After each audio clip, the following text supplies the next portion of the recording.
एक भरोसे का जो एक ठेस होता है, क्योंकि रिश्ते और इस तरह के चीज़ें एक भरोसे पर चलाई जाती है, नेक नीति पर चलाई जाती है। आपको पता है कि यहाँ पर हम लोगों ने प्री पोल अलायंस किया है और प्री पोल अलायंस के तहत में लड़े हैं। बाद की बात है किसके खाते में कितना आया वो सामने है, मगर जो नीयत थी वो कांग्रेस की भी नीयत थी कि सेकुलर जमातें इकट्ठे लड़े, क्योंकि यहाँ चैलेंज था भारतीय जनता पार्टी और उनकी डिवाइसिव पॉलिसी को लेकर।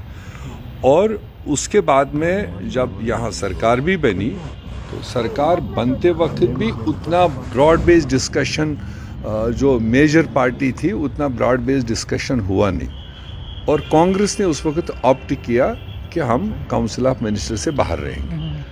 ठीक है, साल भर चला, गवर्नमेंट क्या चल रही है, गवर्नमेंट की पॉलिसीज़ क्या चल रही है, उसमें भी टाइम टू टाइम रिव्यूज़ होना चाहिए था, वो भी नहीं हुआ।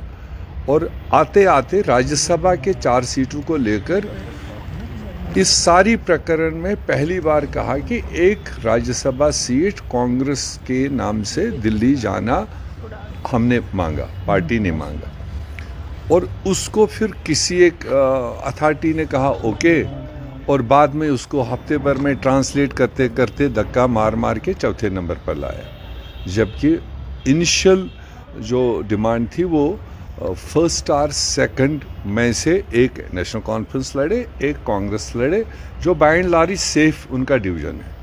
तो यही हमारी हाईएस्ट क़यादत ने ये बात रखी थी, और नेशनल कॉन्फ्रेंस की हाईएस्ट क़यादत की तरफ से एश्योरेंस गई थी, मगर बाद में उसको वर्कआउट करते करते करते करते वो सीरियल नंबर 4 पर पहुंचाया गया। तो जब 4 की बात आई तो कांग्रेस ने ऑप्ट किया हम उस सीट को नहीं लड़ेंगे, बेहतर है जहां आप 3 मैनेज कर रहे हो तो चौथी भी मैनेज करो, आपके 4 हो जाए, कोई दिक्कत नहीं। तो अब उसकी पोलिंग है परसों, तो पोलिंग को लेकर ज़रूर आज भी मीटिंग है, वैसे भी कोalition करने जा रही है? नहीं, वो हम ऊपर डिस्कस करेंगे, उसके बाद ही बता पाएंगे। अभी तो हम आए हैं, इतने दिनों के बाद बैठेंगे, सारी चीज़ों को डिस्कस करेंगे, उसके बाद जो कलेक्टिव व्यू लेजिस्लेटिव पार्टी का बनेगा वो भी आपको बता देंगे। पहले नेशनल कॉन्फ्रेंस के ज़बान से प्रेस कॉन्फ्रेंसेस में सुना कि नगरोटा सीट भी हमारी थी, 2014 में हम लड़े थे, जीते थे, और पिछले चुनाव में जब चुनाव फ्रेंडली हुआ तो नेशनल कॉन्फ्रेंस ने ज़्यादा वोट पाए।